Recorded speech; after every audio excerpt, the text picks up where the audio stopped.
Alors Laurence, on continue à travers ton magnifique livre. C'est vraiment une découverte extraordinaire. Faut remercier Christophe avec son film Wake Up. C'est comme ça en fait que. Et je conseille aussi aux gens d'aller voir Wake Up 1 ou Wake Up 2 qui parle justement de de l'invisible, Oui. de tout ce qui est information, vibration, etc.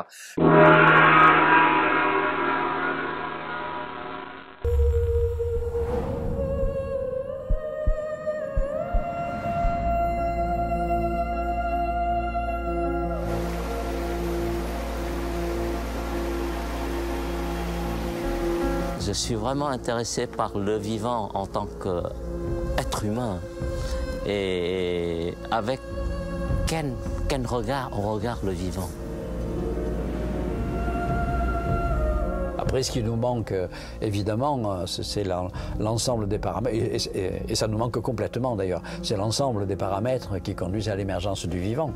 Donc l'émergence du vivant reste effectivement un mystère complet. D'ailleurs, la science nous dit que c'est 0,035% ce qu'on perçoit de ce qui existe.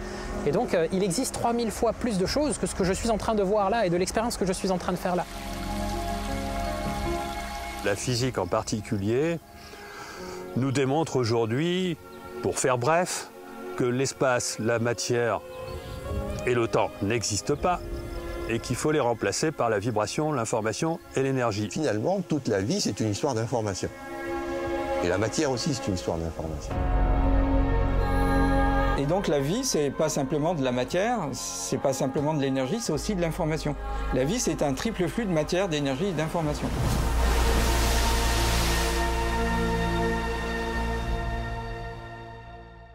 Comment t'es rentré là-dedans, toi? Je suis rentrée là-dedans toujours par la contagion du cœur, parce que Christophe avait lu La contagion du cœur et il est venu vers moi pour me demander s'il pouvait rentrer en contact avec les scientifiques de mon livre. Oui. Du coup, je lui ai communiqué certains scientifiques qui l'ont accueilli et lui a ajouté ses propres scientifiques après. Donc en fait, ce livre, ce film s'est construit avec à partir, je dirais de peut-être, ton livre. Voilà, enfin pas qu'à partir de mon livre, hein, mais parce que Christophe connaissait beaucoup de monde déjà. Mais je pense que c'est un petit peu une rencontre aussi contagieuse qu'on a eue, Oui. et que la lecture de mon livre lui a donné envie d'aller voir Erwin Laszlo notamment, le professeur Biava, et donc dans le film, vous allez voir les héros du livre, enfin certains héros Alors, du livre. comment tu as été reçu par les scientifiques? Parce qu'aujourd'hui, tu vulgarises leurs paroles, tu Oui. vulgarises leurs travaux pour que tout le monde puisse les comprendre. Oui. Mais au départ, toi, tu arrives là-dessus, j'allais dire comme des cheveux sur la soupe. Oui, oui, on peut dire ça comme ça. Écoutez, déjà, je suis, comment dire, j'arrive comme une journaliste, moi. C'est ça, J'arrive oui. pas comme une spécialiste de quoi que ce soit. C'est peut-être là où c'est intéressant parce que justement, je suis Madame Tout le Monde aussi. J'ai simplement été journaliste pendant très longtemps sur la chaîne Arte. J'ai appris une forme de rigueur quand même Oui. scientifique, en tout cas quand on parle des choses. Quand je vais les voir, ces scientifiques-là, je les vois comme des amis. Parce que immédiatement, comme le sujet c'est le cœur, j'y vais parce que j'ai envie de comprendre ma propre histoire à travers eux, et que mon histoire, elle est passée par des choses totalement surprenantes, qui sont une décorporation, donc des choses qui n'existaient pas dans mon mental avant. Donc en fait, il a fallu que je comprenne que des choses miraculeuses pouvaient arriver, ou considérées comme non scientifiques et folles pouvaient arriver réellement, pour que justement ça arrivait à moi, une journaliste, par un chaman aborigène, par exemple. Ça a été la première histoire qui m'est arrivée sur la chaîne Arte, enfin quand j'ai travaillé pour Arte.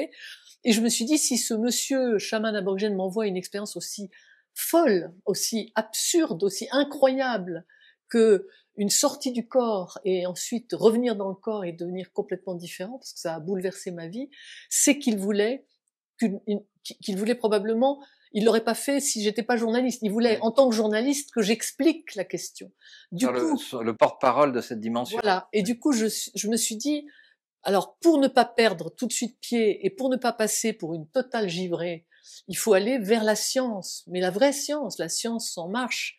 Et j'ai eu la chance à ce moment-là de rencontrer notamment Erwin Laszlo, le professeur Laszlo, qui avait fondé le club de Budapest, qui est un ersatz du club de Rome, et qui m'a ouvert les portes de tous les grands scientifiques d'avant-garde, ceux qui osaient à l'époque parler de ça. Voilà, donc ils étaient déjà en quelque sorte affranchis. Ils étaient affranchis, ils étaient courageux, ils parlaient de choses qui étaient pour eux difficiles parce que c'est un nouveau paradigme dont on parle. Hein. Et quand j'ai rencontré des gens comme Fritz Albert Popp, le pape des biophotons.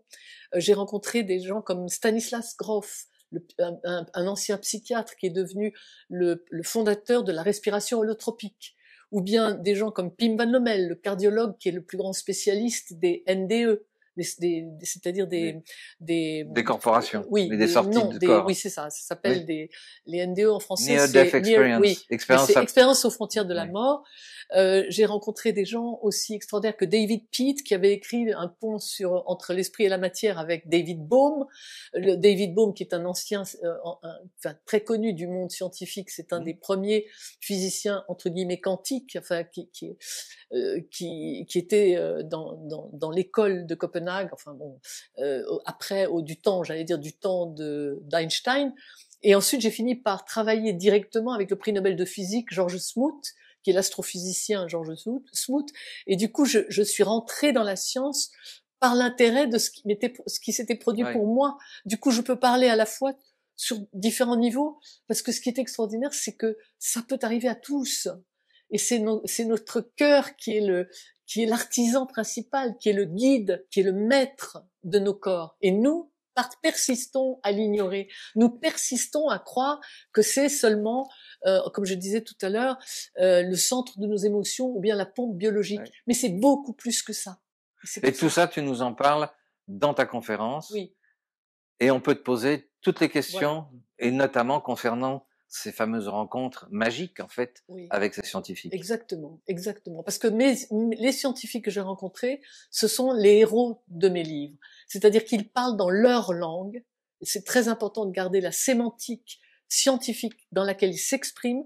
Et moi, je joue le rôle de Bécassine qui va traduire en langage normal, si j'ose dire, et qui va faire les ponts et les résonances pour le grand public. Donc, quand on vient dans tes conférences, on comprend mieux que si c'était les seuls scientifiques qui s'expriment. J'espère.